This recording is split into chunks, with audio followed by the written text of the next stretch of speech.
Welcome to the Pharms Not Farms podcast. Today we're here with a very special guest, somebody who I've known for a long time, and she was actually in the very first Gorilla Healer pamphlet. And this is a very special occasion for multiple reasons. One, because the story that is about to be shared to the world, I believe, is going to help at least one person, which is everything. And I think it's going to probably help a lot more. And two, I'll just come out and say it. The other person who was in the Gorilla Healer pamphlet is not with us anymore in the physical. And so rest in peace to George the vet. And if you would be so kind, would you introduce yourself so that everyone can know who you are, and then we can get right into this amazing episode. Sure. My name is Anita Van Tubergen, and I currently reside in Vermont. I have a beautiful 13-year-old and growing every day. Sweet. Well, so would you tell us why you were in the Gorilla Healer pamphlet? Sure. When I was younger, 14, 15, 16. I went to my normal OBGYN, and I had a diagnosis of HPV. And at first it was small and nothing to worry about, they said. And a few years after, I went back, and they had pre-cancerous cells that they found, and they did scrapings and other kind of uncomfortable stuff. So basically, it scared the shit out of me. I was a new mom, and so I was proactive, and I knew you. I talked to you about it. The first thing you did was send me to your video, your six steps. How to make cannabis oil in 7 easy steps. 7, exactly. That's 7easysteps.org. And so that's where you guided me at first. And from there, I had a family friend who also needed oil for his mother-in-law. So we both had a vested interest, and he was able to make it with your video. And I used it to help, hopefully, at least my goal was to even just make sure there was no more cancer cells there or any kind of bad stuff What drew you to want to use cannabis oil to remediate your cancer, and what else, if anything, did you do? Yeah, I mean, like I said, there were more procedures and medication you could take, and there really wasn't much in form to help HPV except, hey, it's going to end up with cancer, So I didn't want to go the pharmaceutical route, so I went the natural route.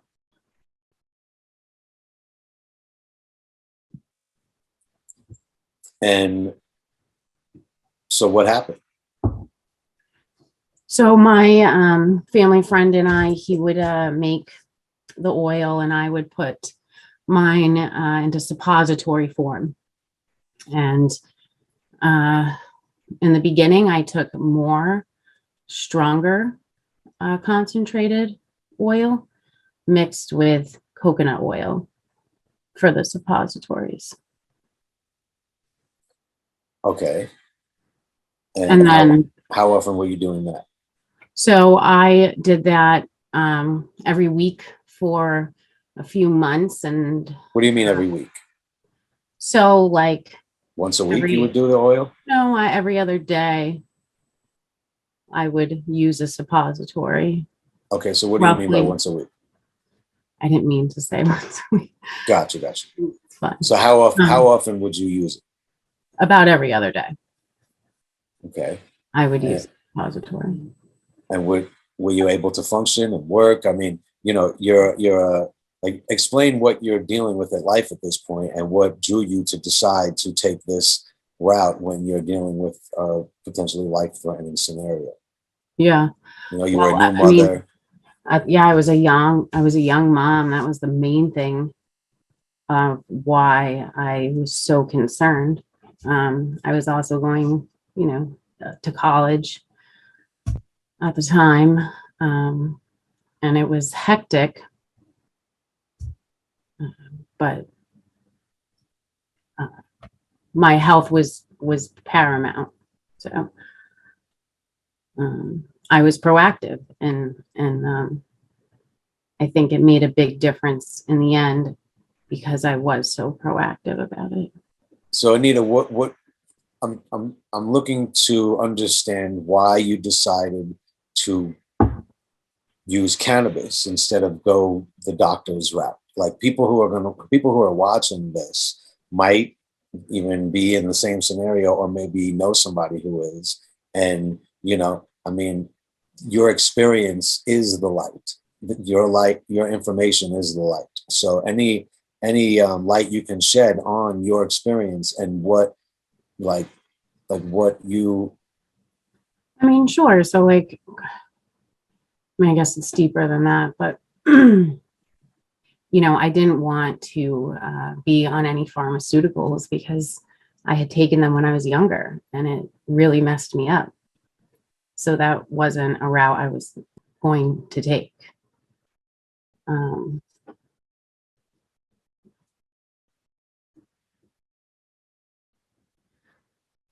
Sorry, made me think about my dad.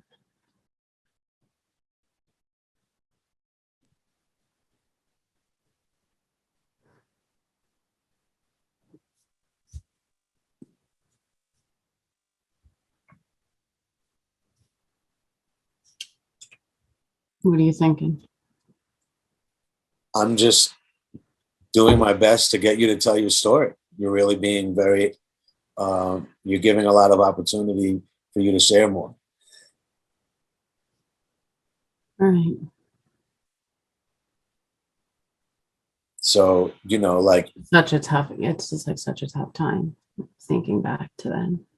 okay, But you can share that too. Like, rather than withdraw, get vulnerable and share what's going on with you, where you're at, and be human. Like, nobody is expecting you to be a robot. Everybody is human, and we want to learn from other humans. So the more human you are and the more emotion you show, the more real this is. mhm. And the more you hide it, the more this is just a show. Okay. All right. Well, you can ask me the question again, and I'm gonna So do my damnedest.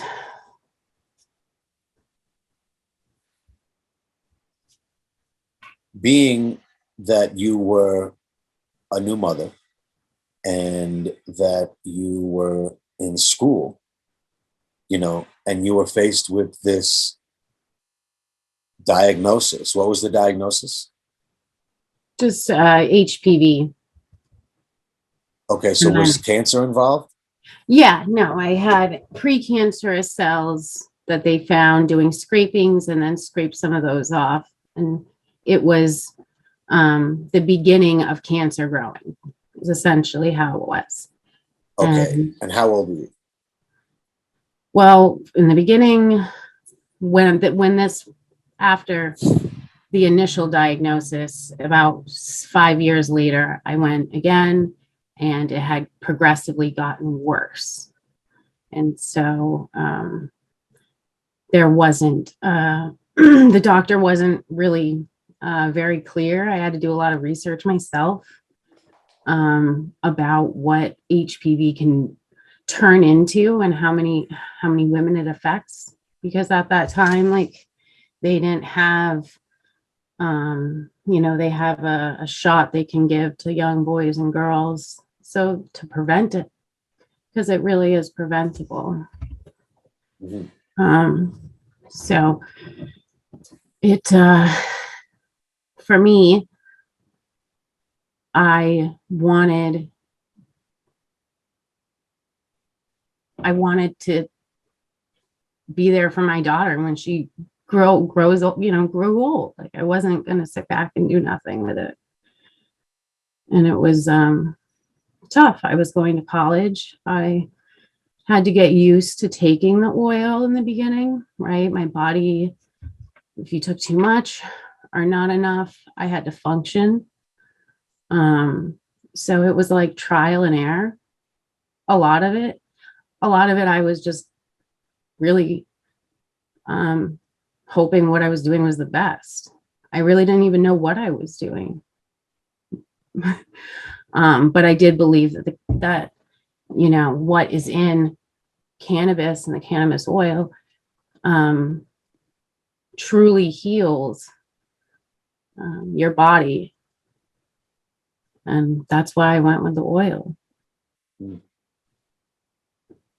I remember that you called me up 6 weeks later after you made your first oil, and you said that you went back to the doctor and they said you were cancer free, or you had no more precancerous cells. Do you remember that?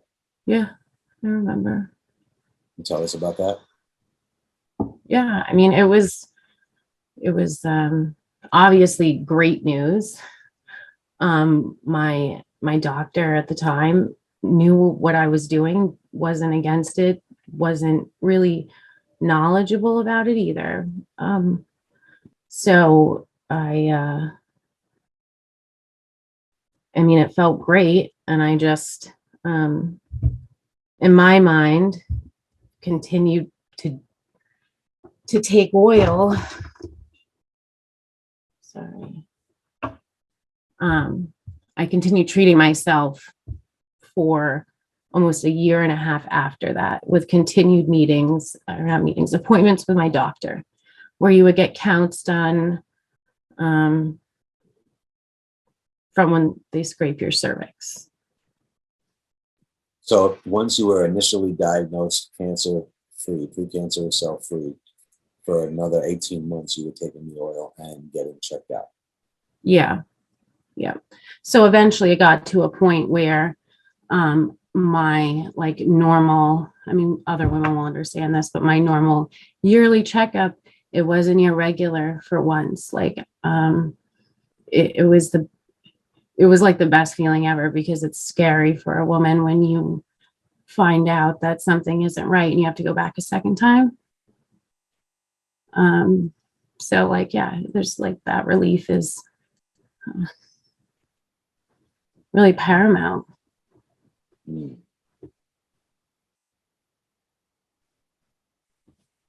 I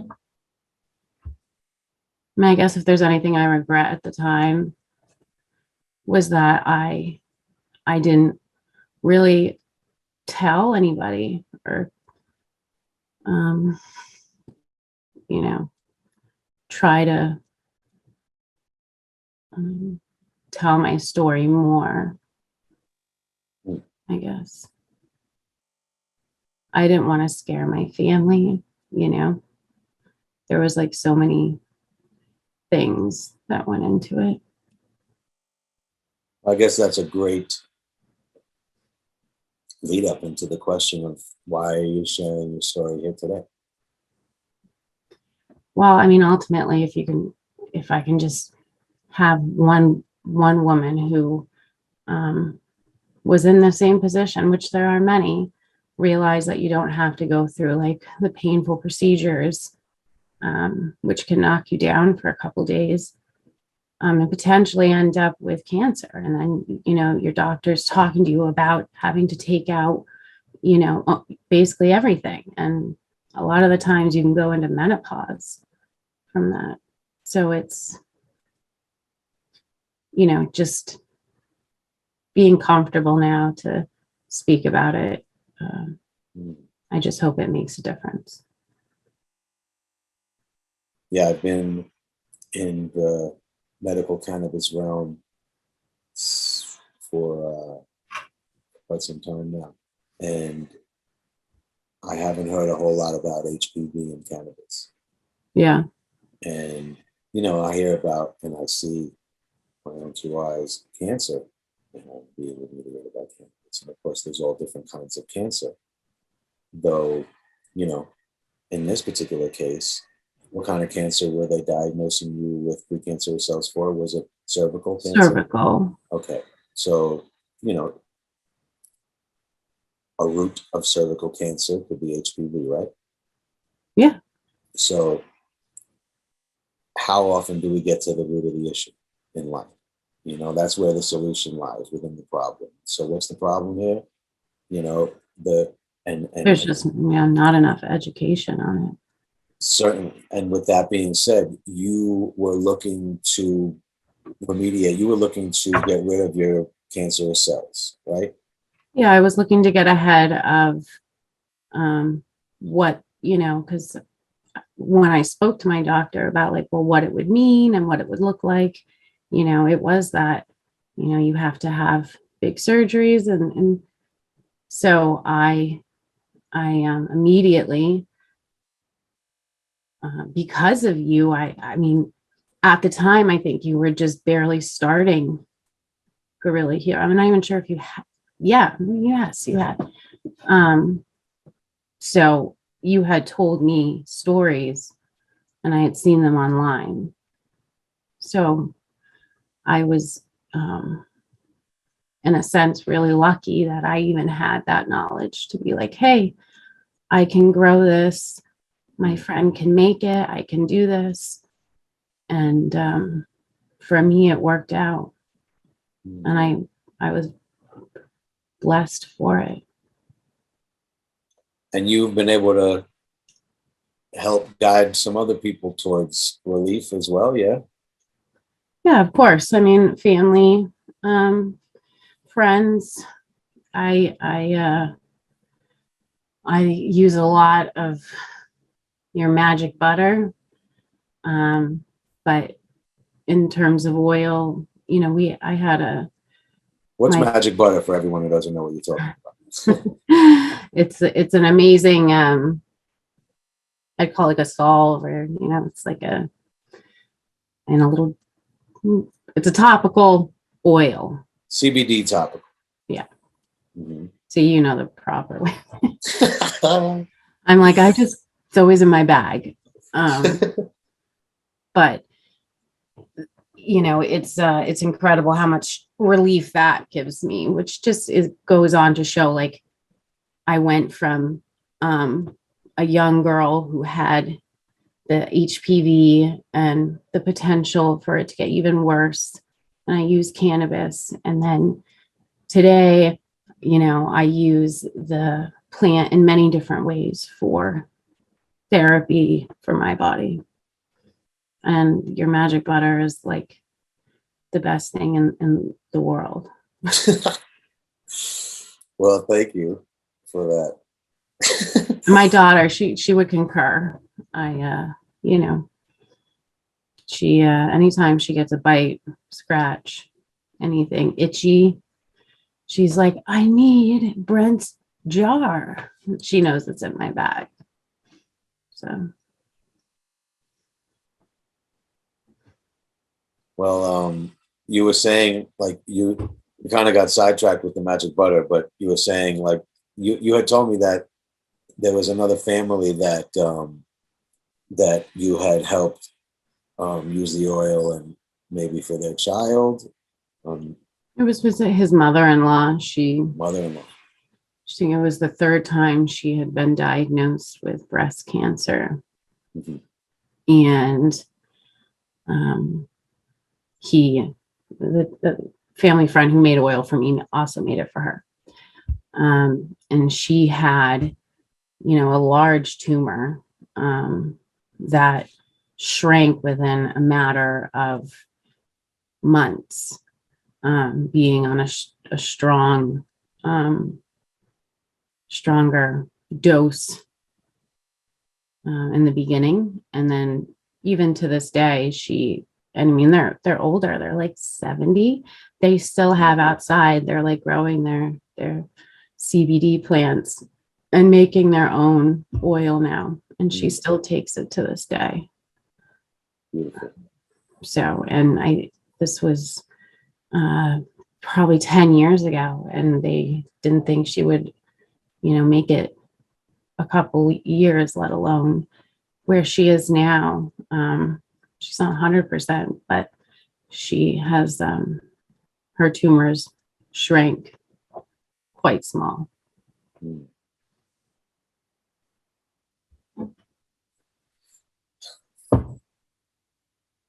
Love hearing success stories, people who are still alive when they were told that they weren't going to be. It's so hard to hear that somebody was told that they are not going to live for a certain amount of time, because who really knows? You never know. Yeah, I know so many people that were given a timeline, that were given a clock, that were given a due date, so to speak, an expiration date. And I know so many people who didn't pay attention to that and lived a lot longer. And so, of course, it takes the will to live, and resources, options, right? Just the knowledge, I think. Yeah, knowledge.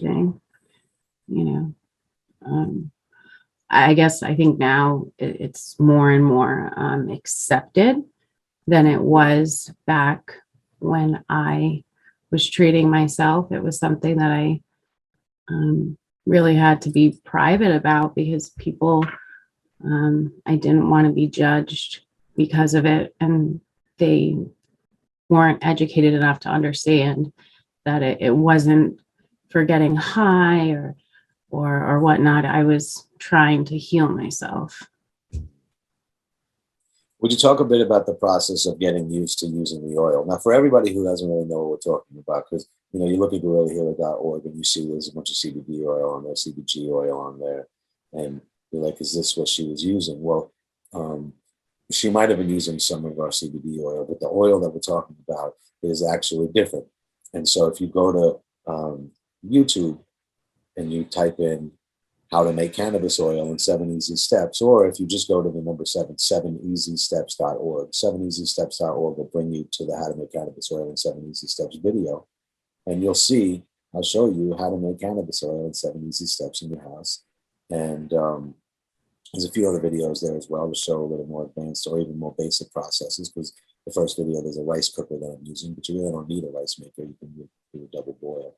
Furthermore, that oil was a high THC dominant plant, right? So most pot that people would smoke to get high, that's the kind of material that we're using to make what some people call Rick Simpson oil, other people call it RSO or full extract cannabis oil. In the video, I think I said GHO, Gorilla Healer oil. It's just cannabis oil, right? It's the original oil that's been being used for thousands of years. The plant's been extracted, used for many reasons. And it really has a lot of research associated with these benefits. So I'm glad that we're finally able to get that in the books, because original peoples, indigenous peoples, they don't really have books. They just have the knowledge and they know what to do, right? And so, knowledge is key, and that's why this podcast exists. I don't charge for it. I just want people to learn from others, from our stories, so that we can live better, And look at you. You are a career woman. You have a family. You're about to get married. You have, so much going for you, and so you started taking cannabis oil to get rid of cancer, I guess, or pre-cancerous cells, and you ended up also, am I correct, getting rid of HPV? Yeah, that was the best, most amazing part, was finding out that I didn't have just the normal screen come back positive for HPV, that happened about a year after I started doing it, where it was like fully not showing up on their normal test that they would give to any woman who goes in and gets their yearly exam. So it's that's amazing. I haven't heard that story before. That cannabis oil has healed HPV. yeah. Most people wouldn't. I hadn't heard anything really about it either. You know, like I said, I kind of winged it, but were you doing anything else at all? Well, I mean, that could have potentially healed your HPV aside from the cannabis oil, aside from time. No. I mean, you said you were doing suppositories. Yeah. So that was not rectally, that was vaginally. Yes. And which was basically a local administration to effectively where the HPV to the area, right? I mean, that's kind of what I said to myself. You know, I just was winging it. And I was like, well, the oil is strong. And if I get it to the area, I think, you know, it would benefit more. Now, did I also take it orally in pill form? Yes. But you would put it in a capsule? Yeah.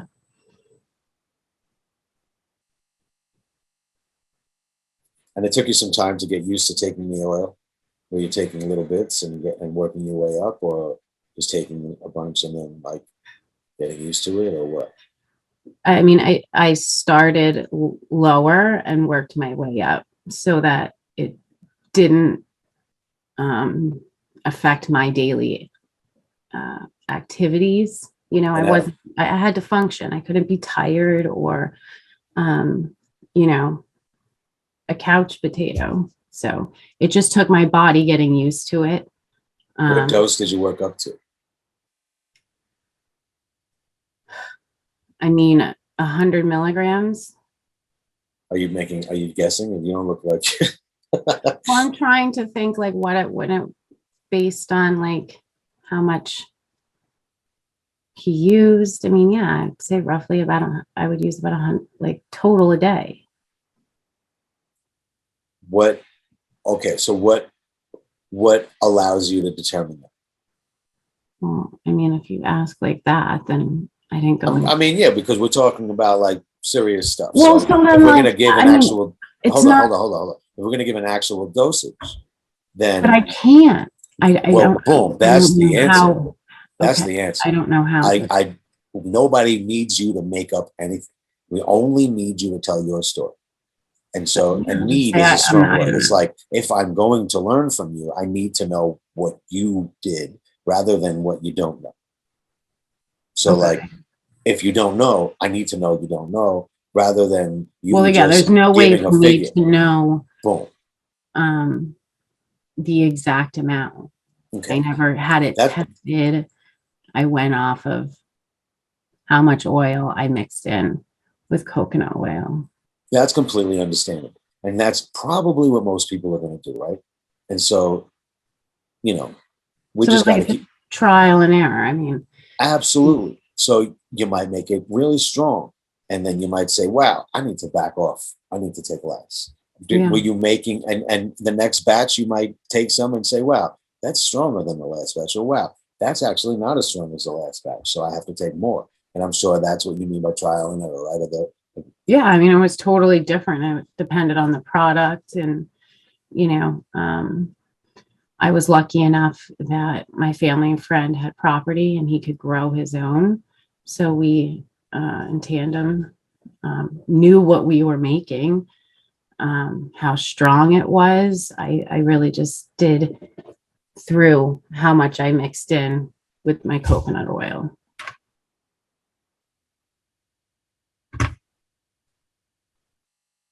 Would you take enough to feel it or to not feel it? Like what, how would you know what was enough to take? Like, imagine someone listening and wanting some advice. Yeah. You are their advice right now. So the more details you can give about your experience, that's all it is, because you're not telling anyone what to do. I don't want you to tell anyone what to do. I just want you, if you're able, to share what it is that you did so that people have a little more light in a dark hallway of having no idea what to do. Okay. Because you're the So, one who did it. Like I, yeah, I know. you know, I mean, I guess, I mean, it's probably harder for me to, I mean, I also smoked weed too. So, but like, yeah, my body got used to it. But yeah, I can talk about it. There was definitely times where I took too much and it was not good. You know, I wouldn't. what'd you do in those times? How did you, you know, help yourself during the times you took too much? Or what did you experience? What did you do? You know, Because if I, that happens, you know, yeah, people, you know, was it the end of the world? no, I just knew it would be, you know, a few hours and I'd be good. And then I would just have to go back to the drawing table and say, well, that was too much. And just base it really off of how my body was reacting to it and feeling. And so how did you know how much to take ultimately? Ultimately, I mean, after consulting with you and about how much would roughly be too much and good, I how do I say how much? Well, I mean, I guess one way that I would do it, I might say, you know, I took enough to feel it, but not enough to be Stupid. so, you know, affected that I couldn't function. And I had to figure out where the best place that was is every time. And, you know, once I make, like, here's the thing, you get a bunch of oil, and if you make a batch all at once, then you have consistency with the rest of that batch. So for the rest of that batch, we now You know, know, okay, this is how strong it is. And then I can literally live on trusting how strong that is. The yeah, next batch, I got to start over. And it's good to switch up strains because that is new. The way that our body works is sometimes like we might either have to take, I don't want to say take a break from using cannabis, but when we switch up the strains, then it's kind of like a refreshing replenishment for our endocannabinoid system because there's some new terpenes, there's some new cannabinoids, it's a new ratio, so it's a new recipe, and we get to experience that in a new way. So it's yeah, really it's a good thing to do that. You know, I don't want people to think that you always have to get the same thing or that you have to only use what somebody else used and that's the only thing that works because that will hurt people. I've seen it where people waited, you know, they didn't want to use anything else because they're like, no, I only need this one strain. And I'm like, okay, you yeah. know, That I wouldn't agree with that at all. I mean, really, for anybody just to know that like you can use whatever you have, um, and make it work, and it will make a difference is very important to know. You know, I wasn't testing strains. I didn't know what kind it was. We grew it. It worked, and we used it. And when it was a different batch from a different season, I would change, obviously, how I gauge how I would feel in the beginning. So I needed, you know, to feel it a little bit, and be able to get stuff done and not be tired. So what I getting like to yourself do, there. what's that? I said just getting yourself to that point where you like, I know my body, I feel it, Mm. um, and it's not, you know, too much. Yeah, consistency is key. Like once we learn what something is, we can trust it for what it is. And then we have a new batch or a new strain or a new plant or a new season or whatever it is. We got to learn what that is. And, you know, how we can mitigate the potential for, or let's just say how we can maximize our potential for comfortability and enjoyment even with the treatment is, or what I would call my own treatment, is by seeking strains to grow that might help support me, which, you know, somebody might say, well, how do I know what's good for me? Well, you know, You gotta try not a, it. yeah, you got to try it. And, you know, a lot of people are like, okay, I've just been buying pot my whole life. I don't even know what I'm getting. Just somebody might tell me a name, but whatever, you know, I just want to feel good, you know. And so in this case, it's like if I'm using it for medicine, what do I need to do? Well, for me, in the morning, I like to have something that's a little more energetic. In the afternoon, I like to have something that, is still energetic, but still somewhat calming, so that I'm not going to be so racy later on and still going to be able to function. At night, I want something that's going to help me calm down and relax so I can sleep well, you know. And in terms of oil, when I make my oil, the high THC dominant oil that, if God forbid I had cancer, that's what I would be using, depending on the kind of cancer, more often than not. What people call Rick Simpson oil. I like to use oils that I can use during the day, but that also help me be relaxed. And so somewhere it's like a blend or a salad of a hybrid and an indica dominant hybrid. And in that way, if I use something that's sativa dominant, sometimes it can get too like racy, where Yeah. it's like coffee, you drink too much coffee, and so not everybody has options. And so sometimes we have to use whatever it is that we get. And one Yeah. way that I can determine if I like something is by the smell. If I see this material, this pot, this cannabis, this, and I smell it and I'm like, ooh, I like that. Then that might mean that I like that. If I smell it, I'm like, I don't know, And how do I even know if I like it or not? Sometimes our body will innately know, and sometimes we have to try it. And smoking it is different than taking the oil. Somebody might say, why would I smoke Completely different. versus taking oil or making oil out of it and then eating that? What's the difference? Well, the difference is smoking only gets past my blood-brain barrier, and eating the oil goes into my bloodstream in a different way. Now, you can test positive by having cannabis in your bloodstream or in your urine by smoking, but it's going to pass through our body in a different way. Yeah.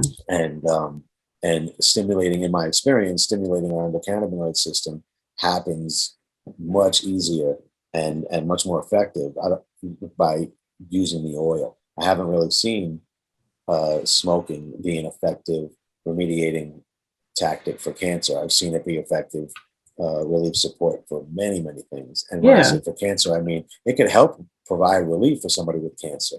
Though truly remediating the cancer itself, I would personally be taking the oil versus smoking just for that. So I just want to make that clear so people have a little bit more of a better view into what the cannabis healing realm is all about. Because applying cannabinoid therapy is not just about smoking a joint Yeah. all the time. If you have a stomach ache, that might help you. If you somebody, there's so many reasons why so many different Anxiety, all yeah, sorts of different reasons, but and there's many reasons why the various administrations of cannabis could be applicable. yeah. So, I'm always available for questions if somebody wants to reach out. And furthermore, really, it just takes personal experience. So it's okay. It's safe. I don't know anybody that's ever died from cannabis Yeah. I think maybe, without a pre-existing condition. I'm just going to put that out there. I'm not a yeah. doctor. No. Neither am I, but it was all trial. It was really all trial and error for me, and just gaining knowledge and learning more. I mean, I didn't even know I had an endocannabinoid system until you told me. So Yeah, I would just say you're to not people, alone. learn what it benefits you for. It's not.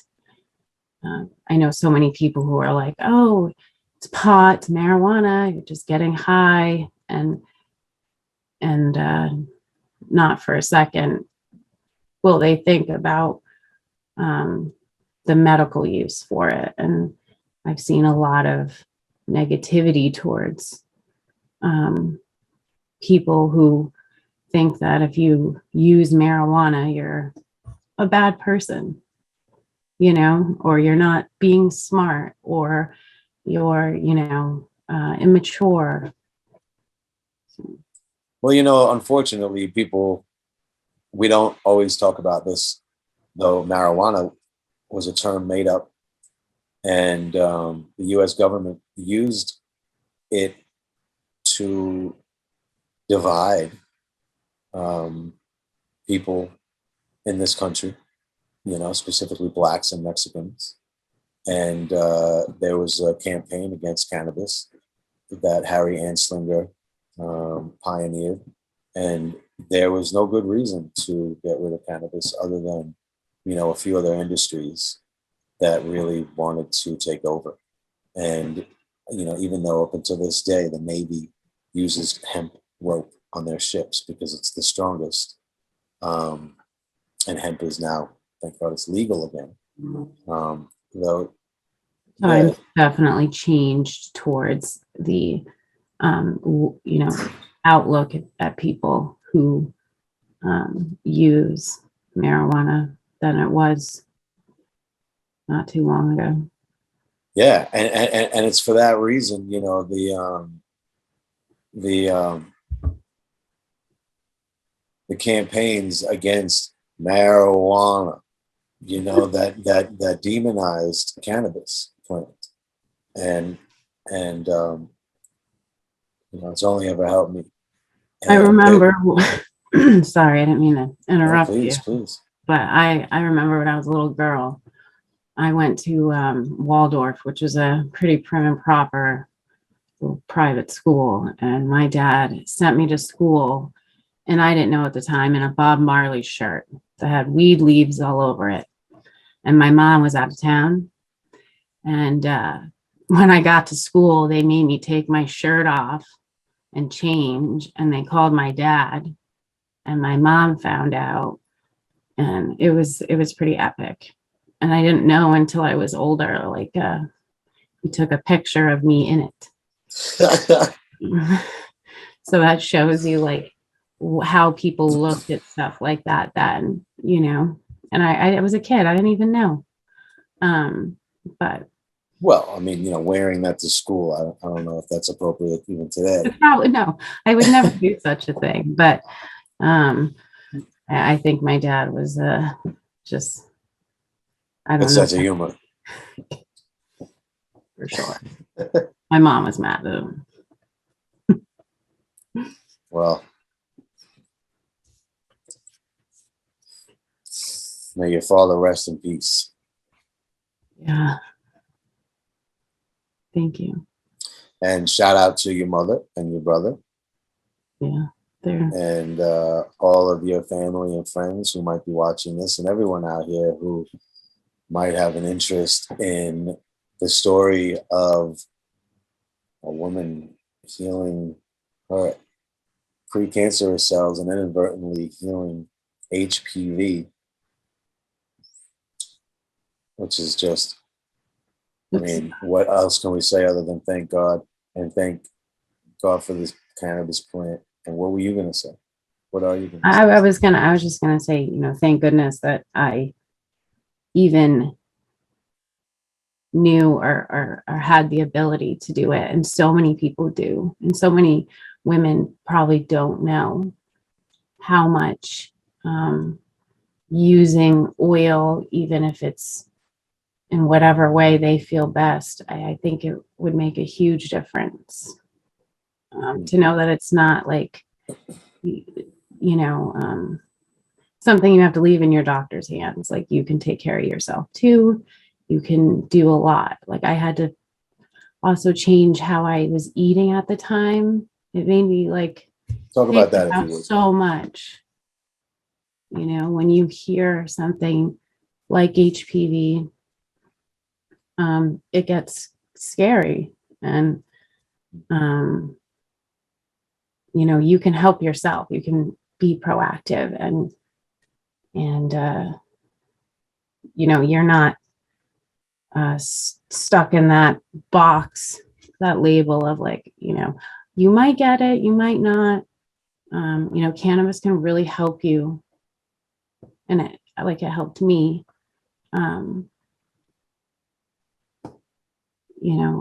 I was super uncomfortable. The hardest part for me was like all the times I'd have to go and just have scrapings done. It hurt. It sucked, and I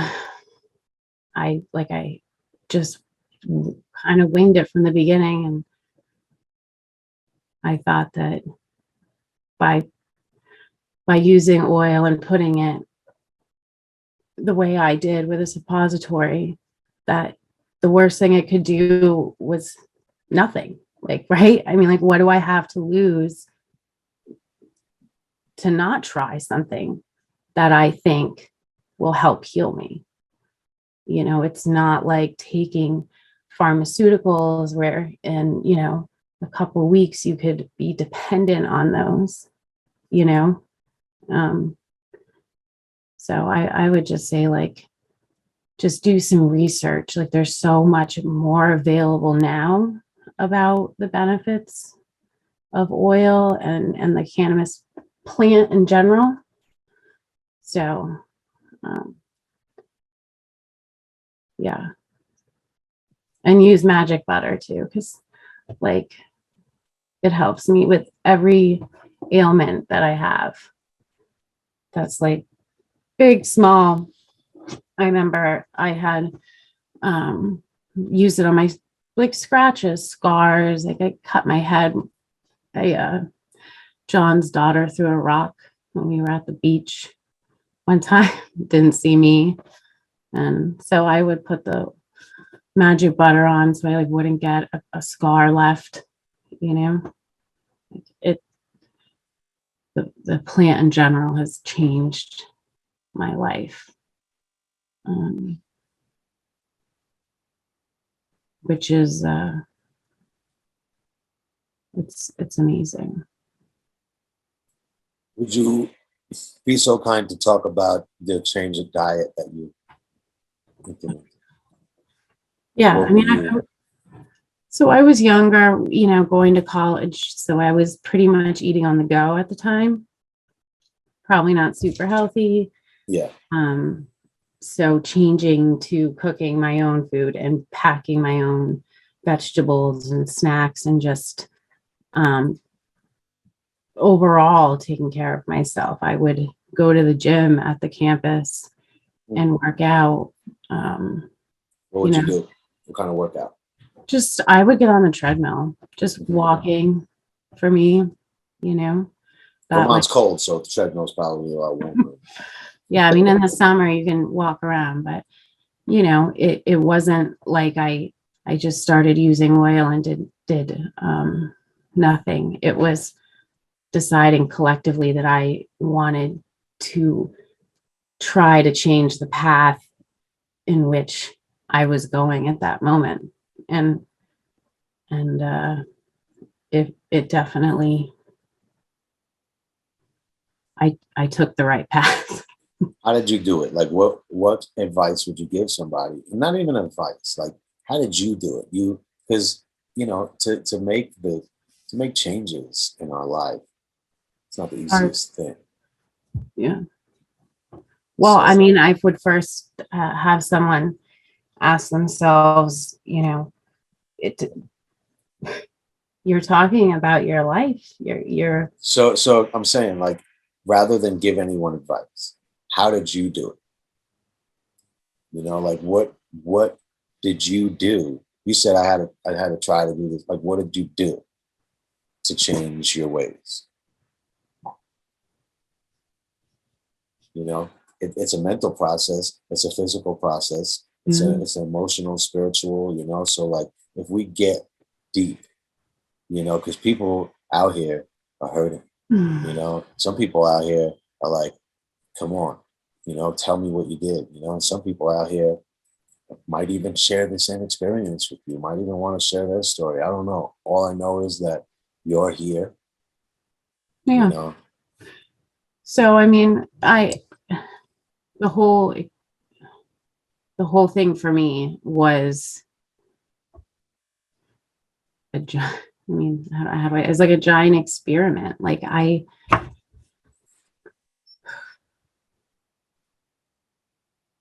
just trying to think. What made you not want to go through with conventional medicines offer?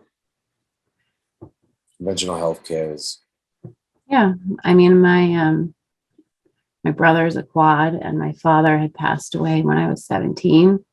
So Quadriplegic for he's everybody that doesn't. quadriplegic. So I had spent a lot of time around hospitals and also doctors who gave my parents prescriptions that didn't do anything good for them. So I did not want to take, the pain medicine that they would give you afterwards for the scrapings, right? Like who wants to be on that stuff? And back then that was not uncommon, So I didn't want to go the conventional route, I guess you'd say. And I didn't trust it, basically. I didn't trust that what I was taking was going to actually help the problem. In the end, if you get cervical cancer, a majority of the time you're going to have, a full hysterectomy. Sometimes not a full one, but that's a lot. Like that's no kids, no, it's terrifying.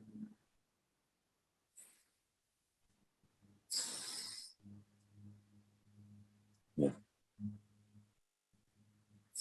I mean, What gate? So you just decided to have the courage and bravery to be fearless and try an experiment because you didn't want to take these pharmaceuticals and what? I guess you're saying that because no, I mean, knew me, basically at the time, I think you had just started Guerrilla Healer and you were helping a young boy and you had asked me to help with someone else. I mean, that was a little bit after, but you had told me stories about the oil and what it was doing for kids. So when that happened, it just made sense. I think I was posting a bunch of stories about Robbie. Yeah. So, for me, like I said, I was lucky enough to have someone who knew a whole lot more than I did. But when it came to the HPV and what I thought the oil could do, in my mind, when I hear about, some of the stories you would tell, I would be like, well, then it has to help me, like this can help. And being able to get the material to make it wasn't, hard. So it was a decision to make. And yeah, it was like a as you go kind of thing. I think I remember. Were they offering you or telling you that you might have to do other than procedures? Was there any talk of any other treatments involved, like chemo or radiation, or it was just hysterectomy talk? Or because I remember you telling me that you didn't want, you weren't looking to really sign up to never have the chance of having children again. Yeah, I mean, but was there any other, looming treatments that you didn't want to consider as well, or that wasn't even a talk yet because these were just pre-cancerous? I mean, at the time, it was really just the beginning and talking to the doctor about what she thought, right? Based on my history, what she saw under the microscope, right? So I guess maybe you could say a lot of it is what the doctor said to me scared the crap out of me. When you hear that you have these cells, and I think at this time it was the second time I had the scraping and she saw more, the thought of having it progress and get worse was enough for me to say, I want to do something to try to not have to do anything. Like I was 22 or 23 at the time. I was so young, it was when I think about it now, it was a long time ago. But I remember that you, maybe years later, were you asked me my opinion about, you were like some keynote speaker at an event where you were doing, speaking to a bunch of people about your story, and it had nothing to do with this story. It had everything to do with your, collegiate, I think, or career story or whatever. And you were on the fence, or you were, you you you wanted to include this story, but you didn't want to turn anyone off because society wasn't for it. And like, I remember how torn you were about that. You remember that? yeah, that's funny. I still have that speech saved. Um, I remember it was a big deal. It was speaking in front of, I think over 100 women, really, fundraiser basically. So it was a big deal. And when I gave the speech, um, I did mention curing myself. Um, I don't think I used those words, but um, yeah, Did you mention cannabis?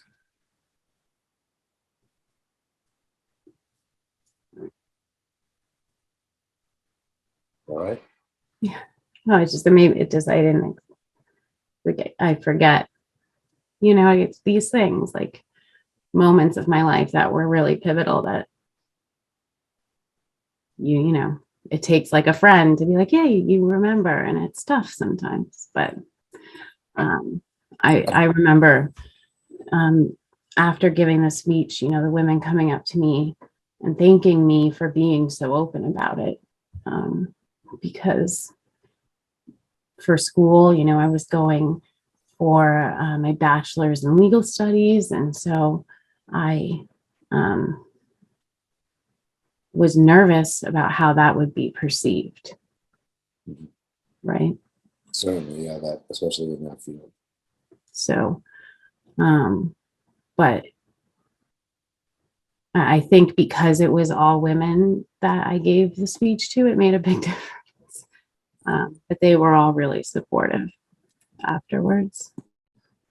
So, I bring this up because I think the stigma yeah, stops people from helping themselves, it's true. and pride. If I know something, this is what pride is. It's like, if I know something, I feel it to be true. Doesn't matter anything else. I'm not even willing to Yeah. hear anything else, because this is what I feel to be true. Not what I know to be true, what I feel to be true. And then I'm going to push through with that false pride now, because I'm unwilling to ever evolve from that one truth that maybe one day was a truth. Who knows? You know, with all due respect, let's just call it a truth at one point. Though everything evolves, right? And so it's just, I think our mindset is really where it all starts. Like, and it's like a portal to the future. Am I going to stay stuck in my ways, or am I going to give myself the opportunity to live the life that I might never have dreamed of, that I could only dream of? And through that, I think, you know, just to get back to center, it's it's that truth to align with, like, okay, here's my situation. And you know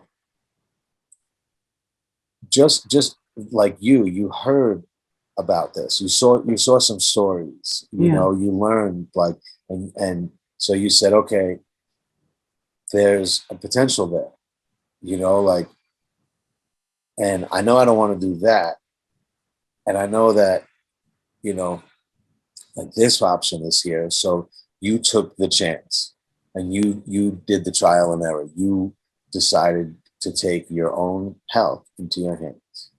Yeah. I And mean, you say yeah like that, but not a lot of people are willing to do that.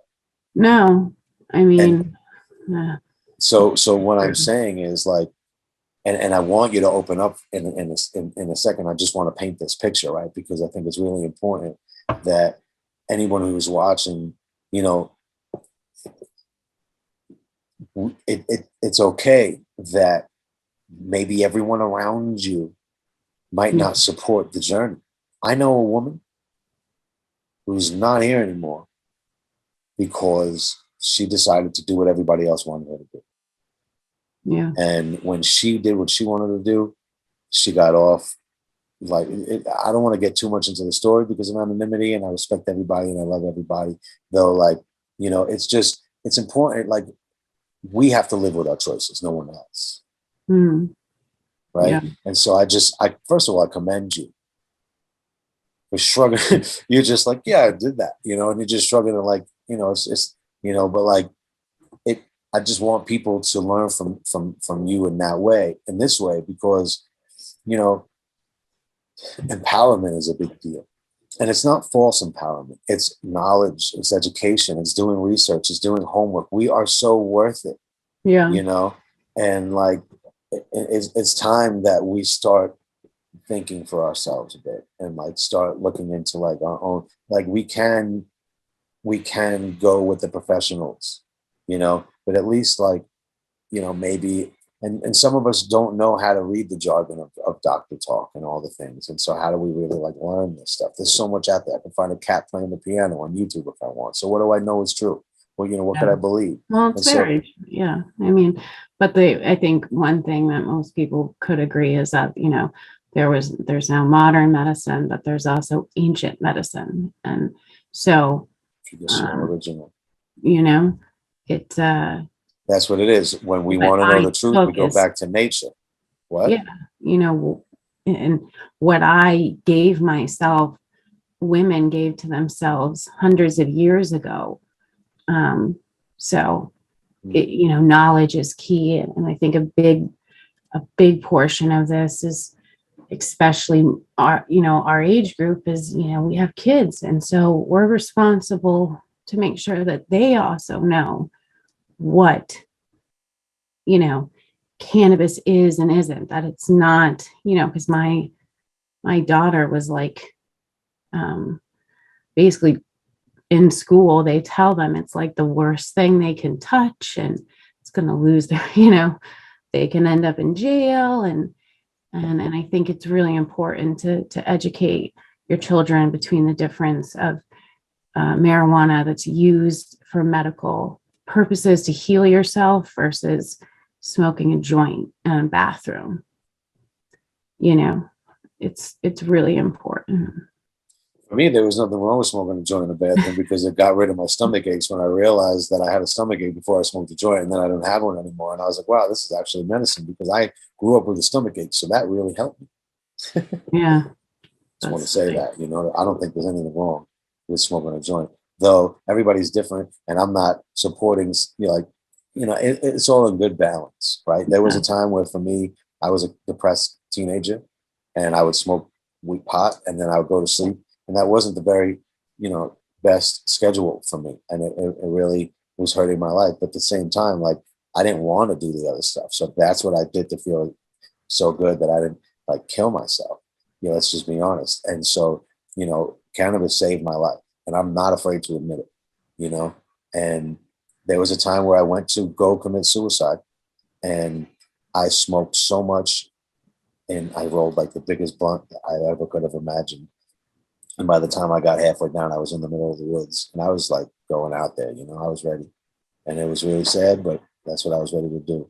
And I think I was 16 and I got so high, I like realized I was like drooling. I like wiped my lip and I was like, what am I doing? I was like, wow, I'm Mm. so high. And I was like, I'm out here. I came out here to do that. And I was like, oh man, I can't do that. I feel amazing right Mm. now. And so like, boom, like, I, yeah. And I share that because like, I'm not alone.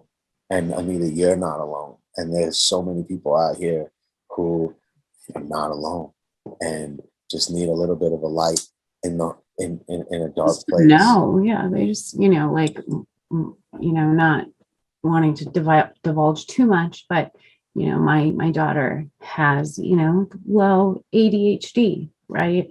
And the doctors, the first thing they wanted to do was just give her Adderall. And I remember you were like, don't, and she took like, special CBD capsules that didn't have any smell or taste, so that because she didn't like the smell and the taste, and it helped her, and I don't think parents know that, as many parents know. Helped her in what way? Help her just not be so distracted easily. Like, it calmed her down. I wasn't giving her THC, anything like that, but it helped balance her out, I think. I remember you Especially in the beginning, it was really hard. Mm. So, I mean, there's many times throughout my life for different things that I've used the plant differently in so many different ways, from suppositories to topicals to smoking it to eating it, so I just wish more people knew. When you say suppository, were you putting it in some sort of capsule, or were you Like a mold? A mold, yeah. Okay. Yeah.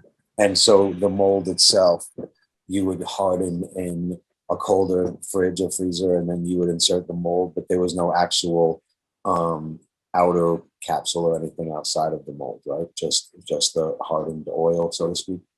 Yeah, that, or just like a direct, like oral syringe squirt. Yeah. Okay. Yeah. So Yeah, I think it's important that people have a visual of, it, it makes it tough. Yeah. you know what I mean? Like, not Mm. with all due respect, just in terms of some people hear suppository, I think it, so when you made your suppository, what you just basically mixed the oil that you guys made from the 7 Easy Steps video, 7easysteps.org, and you mixed that with coconut oil, and that is how you made your suppository? Yeah. Yes. Or sometimes I would, like I said, direct oil with a syringe. Oh, wow. Yeah, I think like for me, I think it's best in suppository fashion to homogenize the oil or infuse the oil with a healthy fat like coconut oil, because cannabis is fat soluble and the oil itself is pretty sticky. So, I think in order for it to be more bioavailable, like register through the skin or into the bloodstream, that it's best when it's infused with a healthy fat. So it's something good to keep in mind. Yeah, Obviously, whatever you in the do, freezer. It keeps sure. longer too,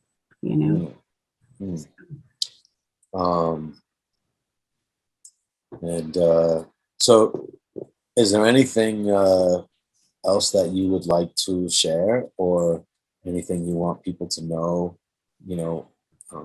If anything at all, you're welcome to. I mean, I just think it's great to think back over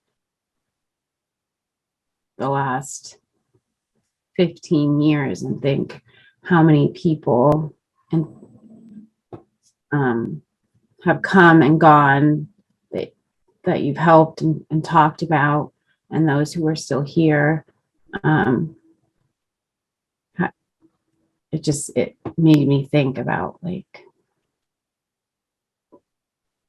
how lucky we are that we are where we are now.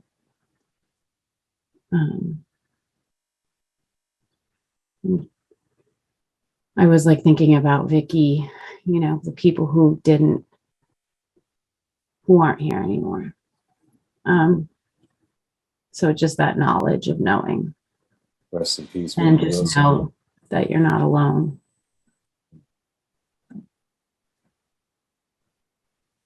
I'm about to sneeze. Rest in peace, Vicky Wilson. Yes, may she rest in peace.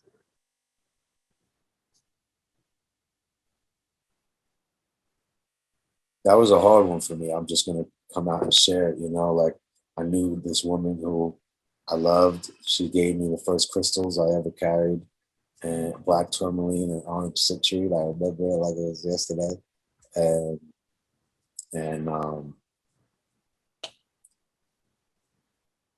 She had a beautiful man, soul. I you know, I'll just tell, like, I really wanted to help her, and you know, it was it was it was really hard, and you can't force anybody to do anything, and at the same time, like, I wasn't even able to help her the way I wanted to, because I was afraid to send her anything in the mail, Yeah. because it's pretty illegal, and so especially then, especially always, like, you just can't do It's that. never, yeah. So like I nowadays you could send CBD, so like there's options, but at that time I wasn't even working with CBD. I think it was like 2012 or 2013 or something. So I started working with CBD in 2013, 2014. Which is amazing. It's great, see, for so many reasons. Though, I not to cut you off, I just want to share that, like, it Guerrilla Healer became a thing, because sometimes we got to turn to unconventional ways, you know, and I just want to thank you for speaking with Vicky, and being a liaison for her, there, and and yeah, um, and it's just like a network of like support. And so when you ask, like, what do you want people to know? Just know that there's people out there who will support you and know more, and just, gain the knowledge. And maybe sometimes looking outside the box isn't so bad. And there's nothing, we are ultimately in control of our bodies as best we can, right? And so it's incredibly important that you care for it and take care of it. And I just wish that people who you could do that without having to pick up 20 different, prescriptions at a pharmacy, because I've seen, my grandmother close to the end of her life, we would give her oil and she didn't even know, but she wasn't in pain, and they like had her on morphine drips, and just like, it's terrible what has happened with the pharmaceuticals. And more than anything, that's something that I want to be more proactive in and about, is that I don't think the pharmaceutical companies care about anybody's well-being. I think they care about their bottom line. that's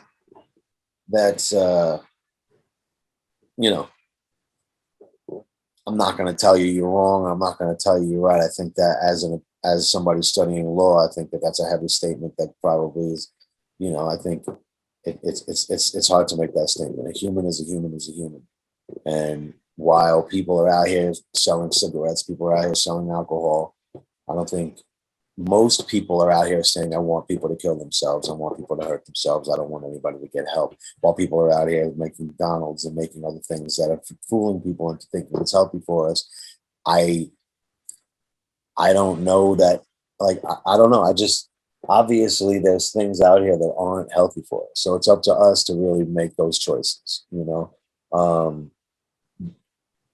And I don't know. I mean, I like to give the benefit of the doubt, but I've also, just kind of talking in a circle because at the same time, I've seen a hospital tell me we're going to kill this 4-year-old girl because we don't have any more options for her. Yeah. Um, but I still refuse to believe that, like, they still cared. They cared that she was suffering and they didn't want her to suffer. I don't, when I say the pharmaceuticals, I'm not talking about healthcare personnel. I mean, I really mean, like, I know what you mean. I just don't want to humanize the us versus them thing because yeah, no, I want, agree. like, imagine somebody working in the pharmaceutical industry is watching this. I want all of us to be able to come together and have, like, some sort of harmony, some sort of conversation, some sort of dialogue that allows us to be human together without anyone harming each other, because I'm not looking to harm anyone. I don't, and I think that at the same time, I think everybody wants to feel that nobody wants to harm them. I think we can all Yeah. agree with that. And I think that we can also agree, number two, any one of us who's in pain would want to immediately get out of that pain. I think that we share that too. And, Yeah. So I think that these are basic human necessities of not wanting to fear each other and wanting to help, and so we can start there. And I just want to say that because, like, it's hard. Like, it's so, well, let's just say it's so easy for me to talk about what I fear in a way that is harmful, and like, and or is just like negative, and that is harmful. And I think you're right about so much, and we have seen so much death, so much destruction, so much suffering because of what's happening with the pharmaceutical uh, invasion in healthcare systems. So, like, I'm not Oh, afraid of saying that, and I just being the Farms Not Farms show, I just have to talk about this a little bit. I'm not coming at you. I'm coming at, like, the idea of what this show is about, the idea of our stance, or my stance on the pharmaceutical industry, and my stance on people in it, because I want everyone to watch this show, and I want everyone to learn from this show, and I want everyone to feel like I love them, and because I do, and I want everyone to like, you know to evolve and to level up so that we could live better, and I know you want that too. I know you want yeah, that of too. course. It's all about, like, just being your best self, and that your best self is usually, like, the most raw and authentic part, like, it's hard these days to even find that human connection, given how divided things are and they seem. So I'm all about not being put one way or the other, one box or the other, but really coming together to one solution. There's so many facets to that. Well, I think I'm consistently learning that it starts with my speech, and then that, like, the way I think doesn't add up to what I say. What I say is way more important than what I think, because what I say affects me, how I say it affects me, and it affects you, and how I say it affects you. And, so, like, it's up to me what to do with the thoughts that go into my head, and yeah, and we all make mistakes, and so, like, we're all in that same boat. Like, I just, like, that's the action of being mindful, and like, I wanted you to talk about changing your diet because that has so much to do with how we feel and how we think and the state of being we're in. I turn into like a different person when I eat a bunch of sugar, you know, and like I can't focus and um I'm probably not even as patient and nice. You know, like I want more sugar. And so I grew up on a lot of sugar and always eating sugar, and like a lot of us are living that life, you know. There's other ways to live out here, and it's just about sharing a quality of life that is attainable for us. And so I'm grateful that you're here to share your story, because everything you said is a human thing. Nothing you said is like superhuman to the point where nobody can do it. It's like everything you did is something somebody can do if they decide to do it on their own, you know. And Mm. is there anything that you did that you think somebody couldn't do if they wanted to? No, I don't. I mean, um, Like I I think had I maybe had the one fear person making that who oil. but um, sometimes you're your own worst enemy, and people don't. Um, you yourself are the one stopping yourself from growing, Mm, and you don't realize that. mm, So sometimes it's like um, just remembering that self-love and self-care, and that our bodies are a temple. And like you always would tell me, I drink more water. Big difference. I mean, every time, I swear, he'd say it 500 times. um but I mean, just the difference it shows drinking 8 to 10 glasses of water a day versus one or two and some juice, right? Never like soda, but I like juice. And then I stopped drinking juice. Had a lot of sugar in it too, I'm sure. um Overall, my skin got better, my hair was softer. I mean, so it's different for everybody else. I mean, everybody's body is different, I'm sure, but I know that you can benefit, just like I said, from drinking more water. So that says a lot about um, how you can change something so small to make such a big difference. Thank you. I cannot tell people to drink enough water. And so thanks for sharing that. And yeah, I mean, a lot of people forget. it's so You'd be important. surprised, and it's just incredibly important. Our, a healthy cell does not exist without enough water. Yeah. Let me say that again. A healthy cell only exists with enough water. And so it's important to keep ourselves hydrated so that they can do what they're supposed to do, because we're basically a walking salt battery. So we need that juice. You know, we don't need flat filtered water. We need to replenish ourselves with minerals and water. That's what the fountain of youth was, or it Yeah. is. That's like what, natural spring water is. It's really, really good stuff, And so like, there's a lot of different kinds of water out here, and we don't have to get all into everything I think about water, though. Just find yourself some good water. I love Spring water that water. I get in the mountains here in Colorado, Blackhawk, and Uncle Charlie's Ranch. Shout out Uncle Charlie's Ranch. And when I travel, I drink Fiji, and I don't really like to support the Fiji company because they're exporting all this. And I don't really know. I hear like not so good things about it, but it's the best water, and like it's there, and I'm not going to drink crappier water. And that I might change my mind about that one day in terms of like not drinking crappier water. They're like not drinking Fiji. I don't really know though. When I go to New Jersey, I found a spring there, so I go fill up there, and that's a good one. And like it's up to It me to just do the tastes so research. much better. Oh, You can tell the difference. And and luckily, Vermont, and obviously where you are, I mean, natural springs are all around. So, we have a camp in the middle of nowhere in Vermont, and everybody gets their water from the spring, and you'll see 5 cars pulled up, and they're all filling, their 5 or 10 gallon buckets. Yeah. So it, uh,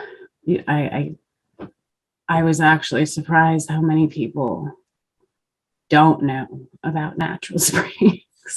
We're becoming such a dependent society. Yeah. And it's so important to protect our water, to protect our natural resources, to protect ourselves. We Yeah. want to protect our children. We want to protect our loved ones. Let's be our own best friends too, and let's be the example, be the shining examples for our children to learn from, for other people to learn from. I was 50 pounds heavier and not taking oil and telling, and like people were coming to me how to help them. And then I started taking my own advice, and I changed, and I feel so much better. And anyway, yeah, you too can do it. And we believe in you. And if you ever have any questions, you can go, hit me up at help@guerrillahealer.org, or easier, just you can email beneficialdiet@gmail.com. That's easier to spell. And if you ever have any questions for anyone on the show, you can always ask us and we can forward it. I don't know if Anita wants to give out any information, but I'm sure if anybody has any questions, any women or anything, would you be willing to help guide anyone if they have any questions ever? Of course. Is there a way that anyone can get in contact with you if they want, or would you rather them try to contact the show? Yeah, I would say contact you, and then, Okay, great. So thank you. And yeah, just everyone out there, you're not alone. And feel so welcome to reach out. Feel invited to reach out if you need. And otherwise feel invited and welcome and supported to do your own research. Look up endocannabinoid system, ENDO, cannabinoid system, CANNABINOID, endocannabinoid system, and find out why cannabis has the ability to work. And I can tell you right off the bat, our endocannabinoid system regulates major bodily systems like our immune system, our neurological system, our digestive system. Pretty cool stuff, really worth knowing about how our bodies function, and the fact that our bodies make cannabinoids, endocannabinoid, endogenous cannabinoid. And when we have an endocannabinoid deficiency, what do we do? Well, nature gives us phytocannabinoids from plants. And so we can supplement with cannabinoids from plants, like from the cannabis plant. And then look, cannabis can help all these different ailments that we're hearing about, that we're reading about. The National Institute of Health has plenty of research. Just Google cannabis and your desired ailment that you want to look up, and you might find some stuff. So check it out. And Anita, is there anything you want to say in closing? I just want to say thanks for having, or I guess, thank you for having me on. And I'm glad that I could share some of my life. And, to all my moms out there, that magic butter solves every one of my problems. So, please, someone give feedback on that, because I promise it will change your life. Everything. Itches, bug bites, scars, sore muscles, acne, dry skin, cracked skin. I could think of 1,000 things. Bee bites, everything. That stuff's amazing. So try it. I'm glad you like it. For anyone out there, I guess I'll tell you where to get it. You can go to guerrillahealer.org. It's GUERRILLAHEALER.org. Guerrillahealer.org has the magic butter CBD topical. It's called the CBD topical. And I'm so glad that your family loves it. You said you give it to your daughter. I heard that you gave it to your dog one time. You I mean, said I that. mean, yeah, my dog gets hot spots, and it helps heal. Not just dogs, but almost 3 to 5 days quicker. I've noticed than anything else I put. So I don't use any. Back in the day, I'd use bacitracin. I go to the topical right away, Mhm. and it helps. And you don't need much at all. That's like something people really should know is a little goes a long way. Mm. So you don't have to like slap it on there. But yes, for my dogs, it helps them all the time. So Well, thank you for the testimonial and success stories. So glad that you are here to share and to live out your life and to be a mom and a daughter and a fiance and and yeah, just all the things, and a friend, and yeah, just keep going. And thank you for putting your story out here. It's really special story, really vulnerable episode, and I pray that someone gets help from it. So thank you, and yeah, I want to say a prayer real quick for all the people and animals who are not with us here today, who transitioned on this journey at whatever point, for whatever reason. And shout out all their loved ones. Everyone, I believe, does what we think is best. And it's only support and love from me, no judgment. And love thy neighbor. That's what I say. yeah. And so Thank you. subscribe to the Pharms Not Pharms podcast on Spotify, Apple Podcasts, Google Podcasts. Watch the full length video at youtube.com/BURNTmd, youtube.com/BURNTmd. And as always, we end this episode sharing the miracle of life with a deep breath on the count of 3. 1, 2, 3.